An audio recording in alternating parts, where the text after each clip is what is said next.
हनीफ कुरैशी वास्ते खुली ऑफर है। हनीफ कुरैशी अगर 26 दिसंबर ਨੂੰ ਲਾਹੌਰ ਮਰਕਜ਼ ਸਿਰਾਤ ਮੁਸਤਕੀਮ ਮੁਨਾਜ਼ਰੇ ਵਾਸਤੇ ਆਵੇ, मुफ्ती ज़ाहिद नुमानी जलाली साहब के सामने बवे और मुनाजरा लवे जित, मुफ्ती हनीफ कुरैशी ਨੂੰ मैं 5 लाख रुपया बतौर इनाम पेश करांगा। और हाफिज़ मोहम्मद अहमद दुबई तो मैं ऐलान पिया करना कि मैं एक छोटी जी तहरीक का चेयरमैन हाँ TSI का, उस अंदर 600-700 बंदे ने और 600-700 बंदे समेत असी हनीफ कुरैशी दी हत्ते बैत करांगे। और अगर हनीफ कुरैशी मरकज़ सिरात मुस्तकीम खाली आवे, मुनाजरा ना जिते, फिर भी ऑफर मौजूद है 2 लाख रुपया फिर भी हनीफ कुरैशी मैं बतौर इनाम पेश करांगा, खाली मरकज़ सिरात मुस्तकीम आउण दी खुशी के अंदर।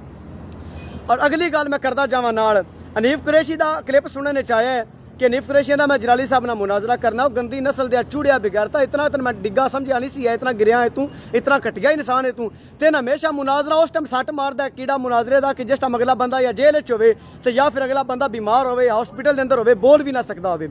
सारी दुनिया को पता है कि अशरफ आसिफ जलाली साहब इस वक्त बीमार ने और हॉस्पिटल के अंदर दाखिल ने, और आपकी ये हालत है कि आप 3 महीने वास्ते ना किसी मिल सकते, ना किसी गल कर सकते, ना हॉस्पिटल के अंदर आप दाखिल ने।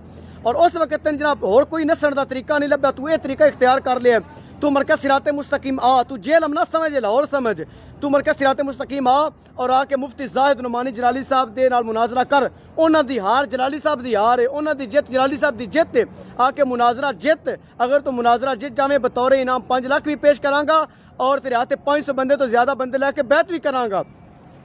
और रही गल ए, मैं प्याना भी क्यामत का दिन आ सकता है, लेकिन तू कभी मरकज़ सिरात मुस्तकीम वालों का सामना नहीं कर सकता। मैं वीडियो बयान के जरिए कह रहा, हाफिज़ मोहम्मद अहमद मारत दुबई तो ऐलान कर रहे हैं, अगर हनीफ कुरैशी आ जाए 5 लाख भी पेश करांगा, 500 तो ज़्यादा बंदे लैके हनीफ कुरैशी आते बैत भी करांगा। चंगा, अस्सलाम वालेकुम।